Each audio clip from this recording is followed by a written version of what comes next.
Alright. So, how's everyone tonight? I'm feeling alright. I was looking at, I was thinking about some other stuff I could record because, well, I had nothing better to do. So, I thought, well, what can I show? I mean, I've unboxed everything. I mean, everything that matters, all my new stuff, right? So I thought I would show off one of my, I can't say one of my best games, but one of my favorite failures, I guess. And it's not really a failure in the sense it's playable. It's a failure in the sense that it needs the expansion to be appealing in general. And I'm talking about, do I have the original box somewhere? It's the box top. Oh, here it is. 1 second. Box back here.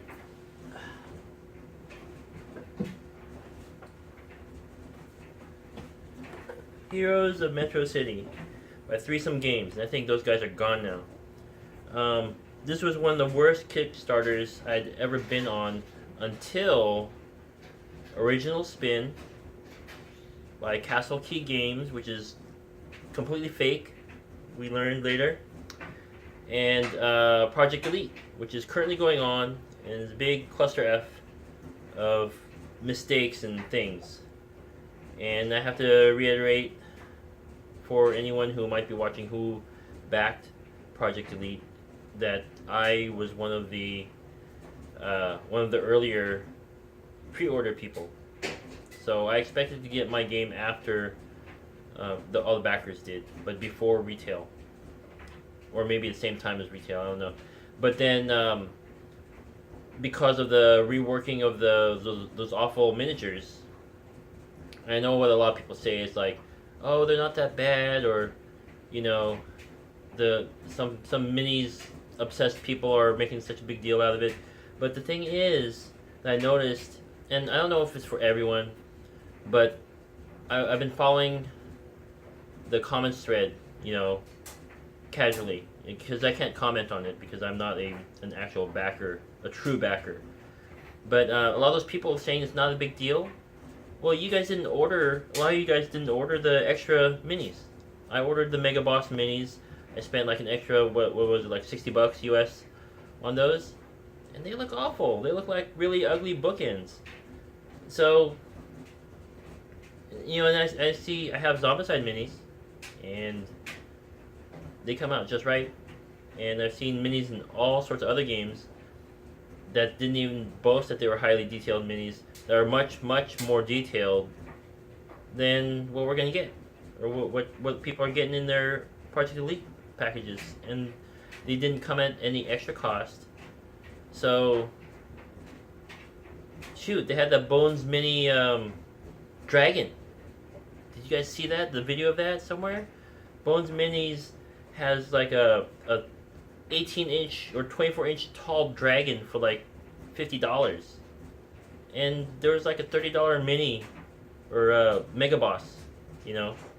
So, don't tell me that I'm making a huge deal out of nothing, because I'm not. There's so much better stuff, components they could get for not much money. So, anyways, I can't stop ranting about it because every time I look on the comments, some other messed up thing has happened. Like Draw Labs doesn't know where the container went of all the North American packages, and it's like I wasn't even expecting my copy to come in until mid-October sometime, but people are saying they should have gotten theirs in North America like this week. So I'm in Oregon, so if my stuff is supposed to be fulfilled with the backers' pledges, which is the letter that they sent me, that Artifia sent me, I should be expecting mine this week. And Draw Labs is like, yeah, we're upset too because we don't know where that cargo went, and it's like, it's just so frustrating. Anyways, so I still remember like the Threesome Games, they sent a video of the game coming out. I didn't actually back the original game, so there's like one promo card set, like a set of 8 cards I think, that I didn't get with this. There's like the kick cycle or whatever. But this is a superheroes deck building game, and I think the production quality is really high on this for like an unknown company to build, and I think they just they over designed it, right? A lot of times we see first games come out and they're like really shoddy looking. I have to refer to Splotter's offering for Food Chain Magnate. Again, it's a superbly designed game. The components look like prototypes. When I saw Rado's run through, I thought he was playing with a prototype copy. I didn't realize that was a finished copy until I saw photos elsewhere online. I almost didn't purchase it, but I went ahead. I found a pretty good price. I still paid over $100 for it, but I was able to get in on the, I think it's the fourth printing or the third print. The third printing. I think it was the third printing where it had like the milestones on the back. Whichever that one was, the first printing of that version. Anyways, it's still a good game. This one is so great to look at, but gameplay was so finicky, and I'll get to that in a moment. But yeah, so I backed the expansion, Sidekicks and Storylines, and this was still in the early days of Kickstarter. This is like this is before Zombicide, I think. And the Zombicide franchise is actually a pretty long going one. Or it might have been after the first one, but it was before Zombicide was like super duper popular. Anyways, I backed the expansion and I went and I ordered the base game on Amazon, I think. And I paid the same price, maybe a little bit cheaper than what the Kickstarter price was. This is back in the days when Kickstarters gave you free shipping left and right. Now they're charging you because shipping is big business and everything's expensive when it weighs more than a few ounces. So, anyways, the cards look great. The box was like, the insert was awful. I don't have the original box anymore, I don't think. I had this hanging on my wall because I didn't have any cool pictures to hang up on my wall. But it fell down because the hook I had on wasn't very adequate. Anyways, so the problem with this game was if you didn't have the right mix of cards, it's a co-op hero game, and but it's like semi-co-op because you guys are mediocre heroes trying to fight super villains, and the problem is it's kind of like Sentinels of the Multiverse. In fact, I had gotten Sentinels of the Multiverse after I got this one. I was looking for more superhero games, and I didn't learn about Sentinels of the Multiverse until after it hit retail. They had the first expansion out already, and anyway, so I thought this was a clever idea, and I played with my brother a couple times. But then I brought it to my gaming group, and we played a couple times. And it just, some of them, if you got the wrong mix of cards, and it was too easy to do it randomly, like they described in the instruction book. To get the wrong mix of cards and be too weak, have the powers you can choose from not be a strong enough combo to beat the mid-level villains. I forgot what it's called, arch enemies. No, arch enemy is the big boss.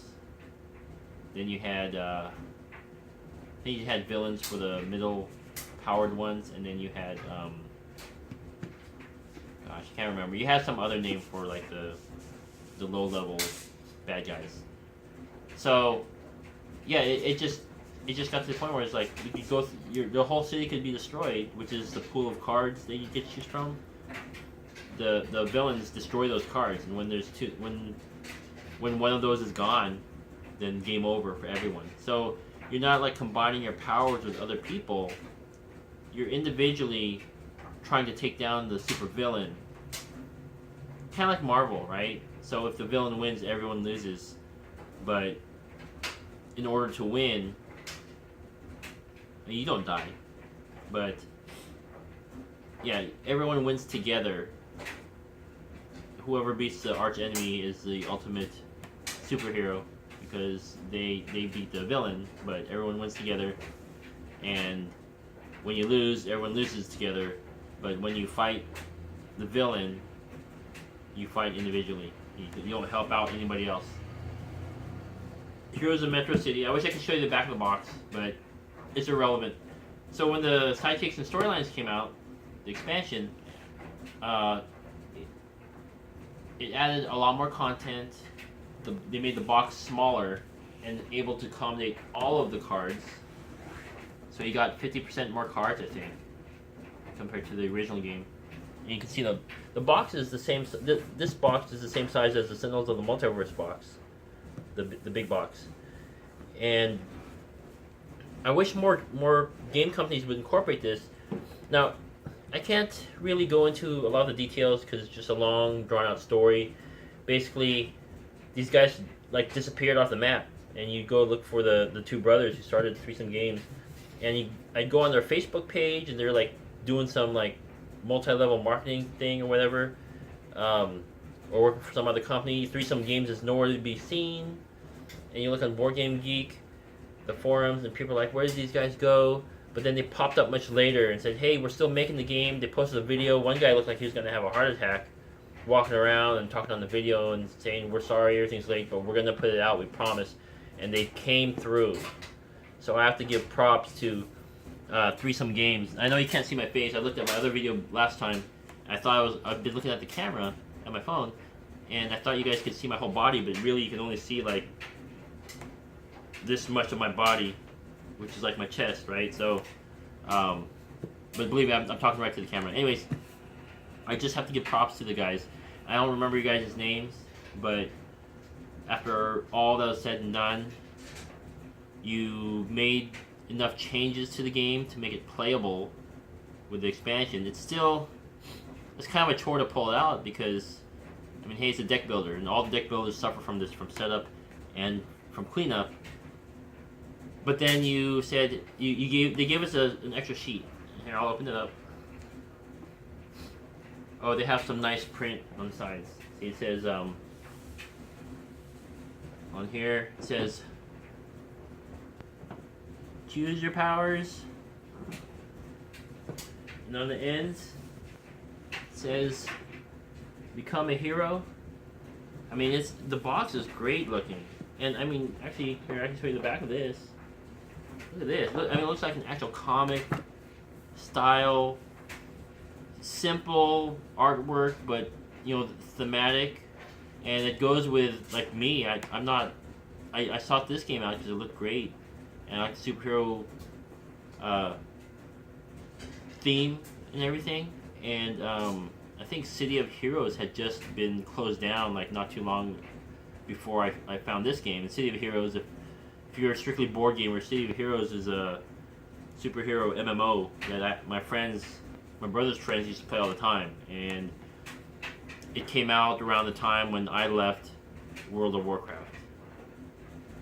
And I was not really a social gamer, but then I discovered board games, and I was like, oh yeah, superheroes, this is it. And I wasn't really into, you know, I grew up with Marvel and DC and all that kind of stuff, but I never really got into the comic books and the lore. And I've enjoyed the movies, but I wanted a game that I can call my own, that I can be like, yeah, these are superheroes, and they're generic, but they're really interesting. And this was one of the games. Sentinels of the Multiverse is certainly a much better game, I would say, but it's not a deck builder. It's a card game. They're pre-built decks. Each hero has their own deck. And this one is an actual deck builder.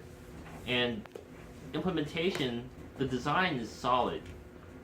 It's just the overall play probably was not play tested enough because, yeah. So I already mentioned that it's too easy to get a bad combination of cards, and then to either take forever to, you know, you basically stalemate. You play like 2 hours and there's no end to it, and then you just sort of just get bored, give up, or you lose after a couple hours because you couldn't beat any of the villains. So they kind of did us a solid. I have this. I don't know if I need to explain that. Maybe not. But they have a smaller book. Well, this is a Sidekicks storylines added book, and what it does is it tells you. It gives you examples of a good mix of cards to pull out for a playable game. Now this is my dry erase marker. There you can name your hero, right? On this shiny, smooth whiteboard, but this kind of dried out and it was hard to erase. I got a just a paper towel to wipe it off. But you're supposed to name your hero, and then some cards give you bonuses depending on the names. They have some nice looking D12, and you use these to fight the villains. There's a dice rolling mechanic in here. Foam inserts, as they used, the old insert was like a what is it, like Marvel Legendary, right, or Dominion, plastic, and you put each stack of card in different slots, but the material was cheap, and I don't know what mold they used, but it didn't hold the cards very well. And then, of course, I got into sleeving cards and whatnot, and that messed those things up too. So these are the player mats, and they're thick cardboard. Nowadays, people just use paper thin stuff. This is pretty thick. It's not the thickest cardboard I've seen, but it's really thick. I think if you were to try to bend it, it would actually break a little bit first before you'd actually crease it. But the artwork is fantastic. It's really nice. I have not seen, like I said, I think they overproduced the game because I think they actually lost money on it. But those guys promised all the games would go out, at least all the expansions, and everything went out. This is before stretch goals and all the extra fluff. Everything went out, and people eventually got their stuff.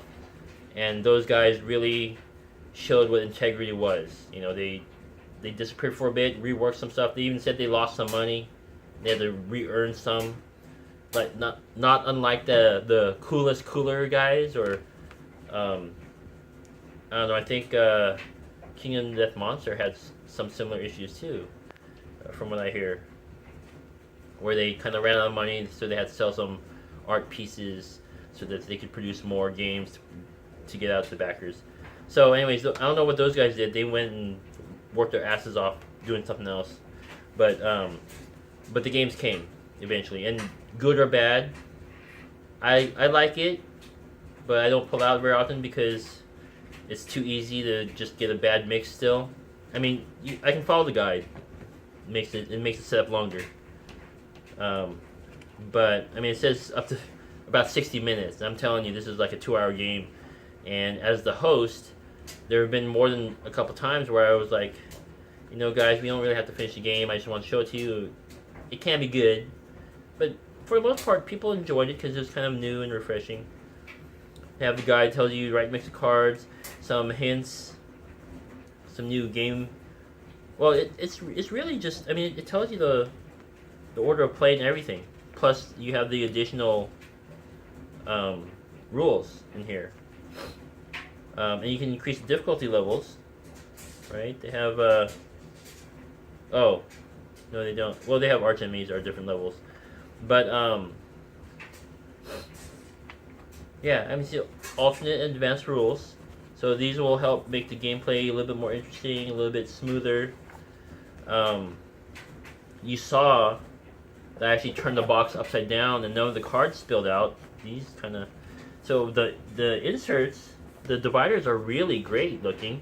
I don't know if you can see that, but I mean, this is the type of card intense training, and it tells you plot 3, level 2, and the energy source, right? I forgot what all those things mean, but I mean, if you think of the Marvel Legendary, the encounters dividers, they're all generic looking. These, custom. Remember, this is way before those games came out. Well, maybe not Marvel, but Marvel never changed, or Upper Deck never changed the style of the dividers, even though they could have. I have my brother's friend actually printed out custom dividers so they would look interesting and part of the game. You know, they just give you dividers, generic dividers, and you just write in with like a Sharpie or something what each card could be. And my brother's friend actually printed out really nice labels and everything for him. I sleeved all these cards, and like this. See, this is intense training. This is one of the original cards, I believe. But it shows you the phase in which you can use the ability.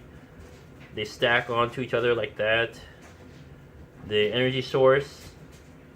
You get plot 3, which I believe is your purchasing power.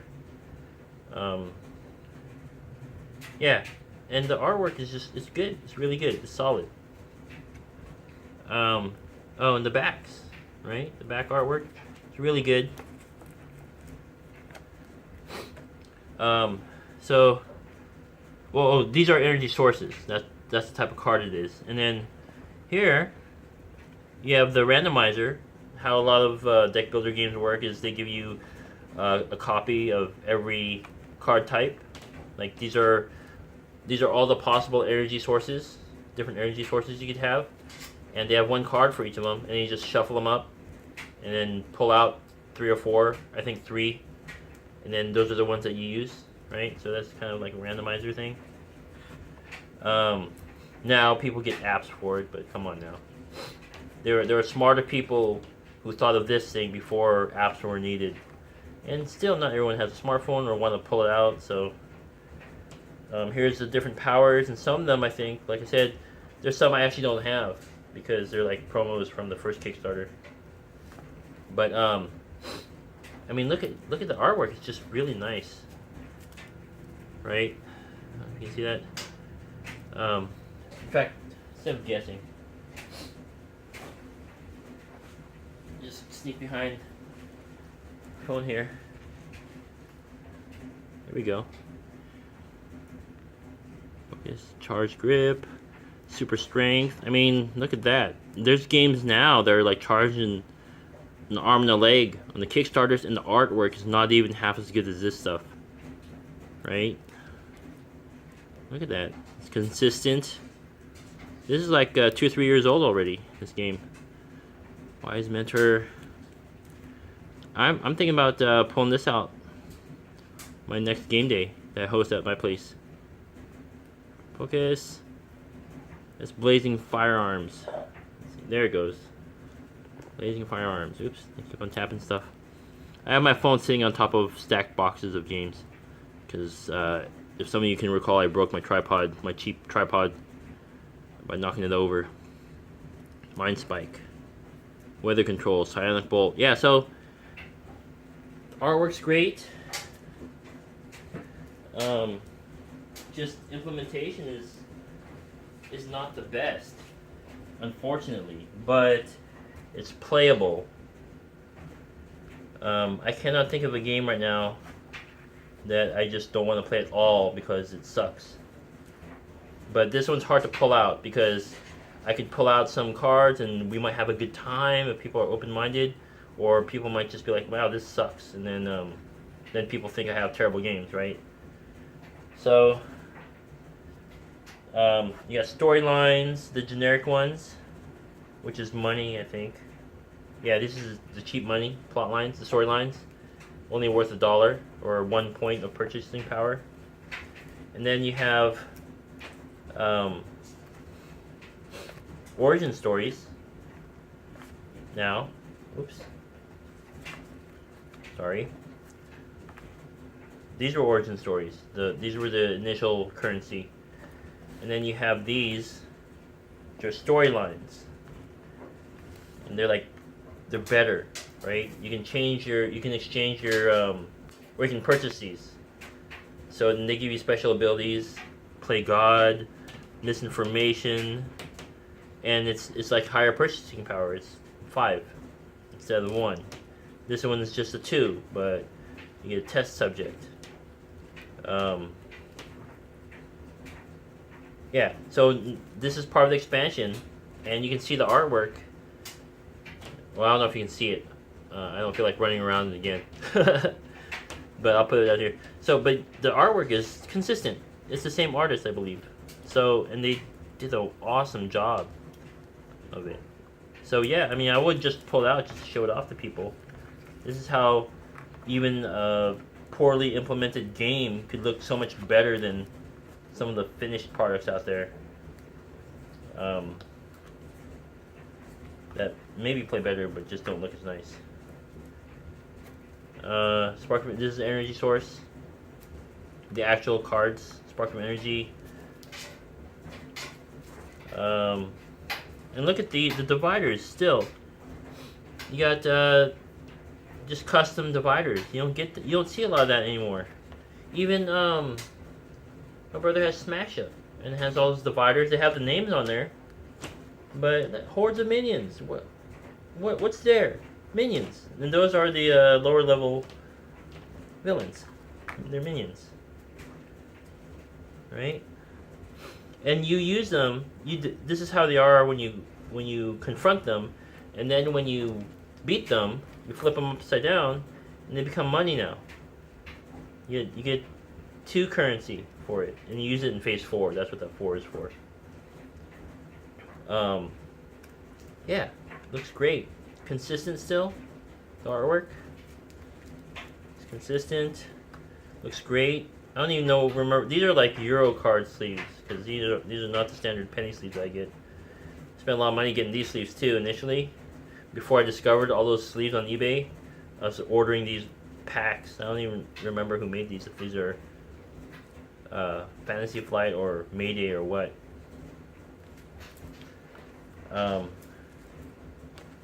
The minions, then villains.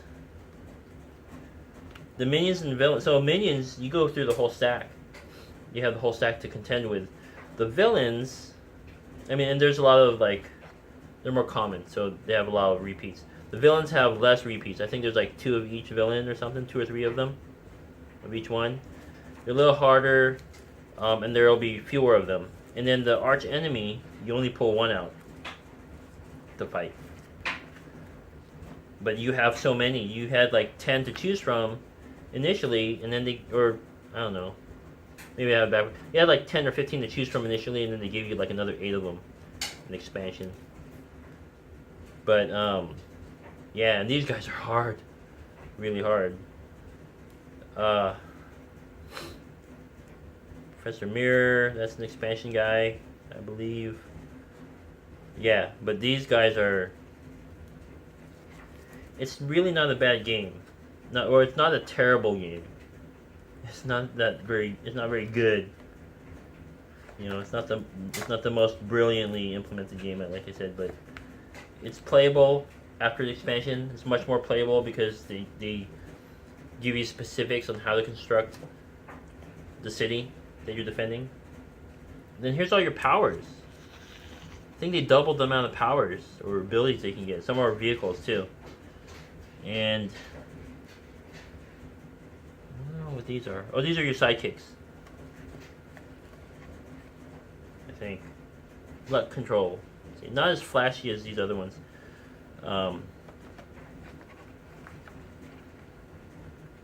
But I think this is just expansion powers. Oh, well, it says sidekicks, so they are sidekicks, right?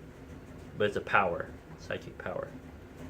Because sidekicks and storylines, you got sidekicks and storylines for the bonus cards or the expansion cards. But you have this and the dice. You roll the dice like it says here. Purple cards or purple dice, green die, or red, and depending on how many players, will tell you what number you need to defeat the enemy. And everyone I played with thinks they have it backwards. In a 2-player game, why you gotta roll so freaking high? It's a D12. You gotta roll an 11 or 12 to beat the guy. There's only 2 people to give it a shot. Should be the more people is playing, because you have more chances to roll the dice, the higher the value to beat these guys. It should be easier for less people because, yeah, if both people fail, the city's going to be wrecked so fast. So, yeah, I think I'll actually do that when I play next time. I will definitely bring it out again sometime soon. But that is Sidekicks and Storylines, and as you can see, this is a really nice setup. I don't know many games that are set up as nicely as this. Those guys did a really good job, and it's a shame that they're not around anymore as a company. I'm sure they're doing great, you know, whatever they're doing now.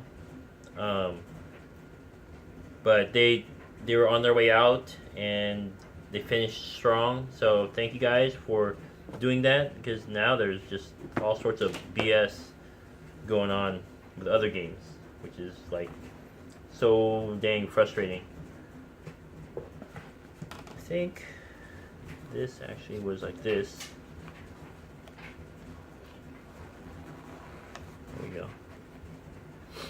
Yeah, and foam inserts to hold the cards in place, mostly.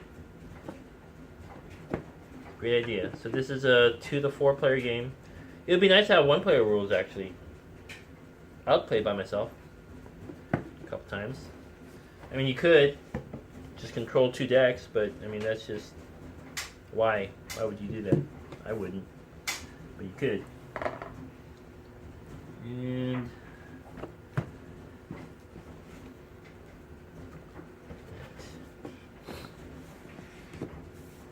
Heroes of Metro City, Sidekicks and Storylines.